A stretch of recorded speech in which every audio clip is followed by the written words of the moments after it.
Hey everybody, this is Grace, and I, have been doing this one series. I want to start, I need to go through my videos, because I had done some videos about, being in Texas, being Texan, living here in Texas. This is Texas, but I am usually around people who are not from Texas. They could be from other states and other countries, okay? And how it makes me feel, a bit like, there's homesickness. I didn't grow up in this part of Texas. I grew up in another one that was about, say, 7 hours drive away. And it was a large town, small city.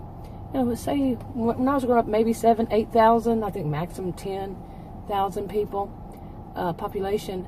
And where I am now is a super huge suburb of Dallas. It's got 227,000, something like that, population. And it's very, people come from a lot of other states, to be in this Dallas area. Some of us that, grew up in Texas say that it's so unusual to actually run across a Texan, an actual born and raised Texan here in the Dallas area. Yeah. Okay, and I've done some videos about that here and there, like I said, but I want to kind of make a series out of this because I'm going to start trying harder at getting back with people from my own culture. Now, let me explain. I have a master's degree in sociology. I don't have any problem with people from other countries, other states. You know that. Somebody just watching this all of a sudden, they might not know that. But for me, what I did wrong to myself, I truly believe, is that I stepped away from my own culture. That's not a good thing either, I don't think. I've picked up other cultures and everything, and, everything from food to language to whatever. Just their customs. But I have, over the years, lost my own. Now, I was married to Adam for, I share a house with Adam. He's my ex-husband. I was married to him for right at 19 years. We've been divorced for 17 years. We share a house together. Okay, and I am more accustomed to being around people from his country. He grew up in a country across the globe, and their customs, behavior, their culture, than my own. Okay, and I was thinking about this. This was a little bit funny. I was thinking the other day that if I was watching some TV show, and I've thought this before. It's not the first time. That if I had to go to some like really formal whatever. Dinner or anything from, formal dinner to a wedding or a business meeting, that was with people from my own culture, I wouldn't be able to do it. I've never had to. Seriously. I've been to ones where it was a mix. I've been to some, but mainly from his country or other countries. And I can do those. Their customs are very different. Their holidays are very different. But I can't really do my own. And like this one, I can't do a Christmas tree. I've never been able. I seldom ever put up a Christmas tree.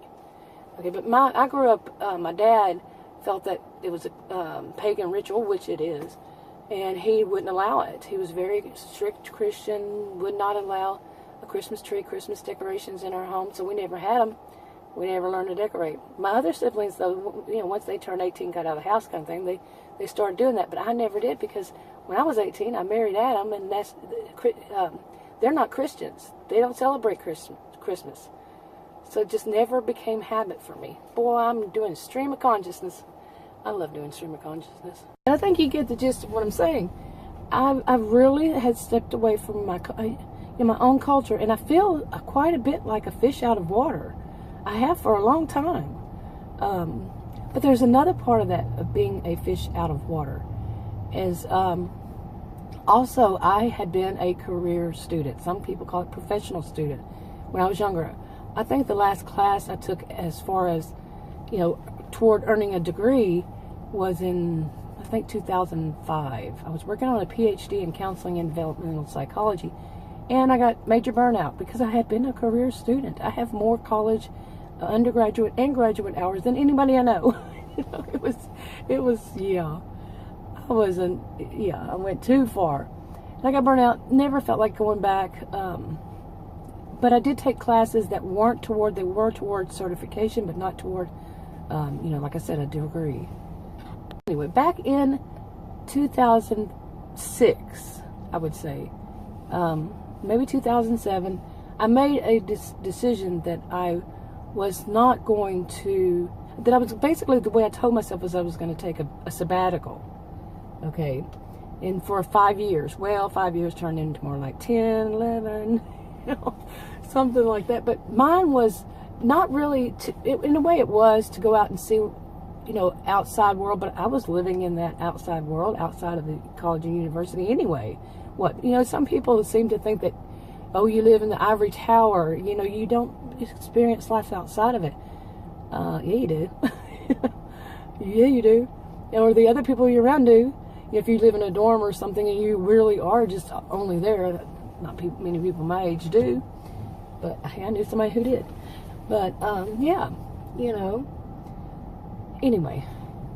Now, that's not an easy habit to break, because it became habit for me to be a career student. A lifetime learner. That's what I am. I always will be. But it took me a while to really calm down from it and just experience life not studying all the time, not being tested all the time. Take exams, all that stuff. I think I suffer a little bit of complex post-traumatic stress disorder from that. I'm rather serious about that too, because of the pressure, the stress, all the papers, all the reading, all the testing, all the exams, all the quizzes, all the everything, day in, day out, yeah. And it's a lot of stress. But would I call it trauma? I don't know. I'm still debating on that. It was stress, that's for certain. And, let's think more about that on another video. But that fish out of water is when I just kind of stopped doing it.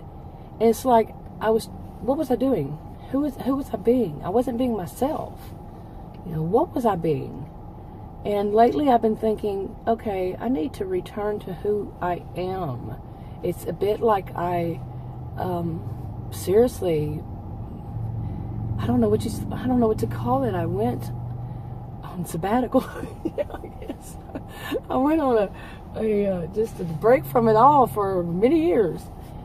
But like I said, there were times that during it I would pick up, I would study like a student. I would just study a subject or something like that, but not the whole time. That was like every once in a while. But yeah, I want to return to being the scholar. Yeah, that's who I am. That's when I don't feel like I'm a fish out of water. Now, some people do know about complex post-traumatic stress disorder, and is that when you come out of this, like if you've been in an abusive kind of relationship situation, when you come out of what they call the fog, fear, obligation, guilt, this kind of thing, when you come out of that, whatever, you're away from that abuse, and then you come out of that fog, you then try to remember, who are you? Who are you now? Who were you then? Who do you want to be now? You've learned since that who you were, and who you were might not be totally what you want to be now. Got all that? And then mine, I think recently with the things going on, I realized, who am I? And I know that I am that person who is more of the scholar, and I need to start behaving more like one. I gave myself a long break, and that was enough. I got out of the burnout.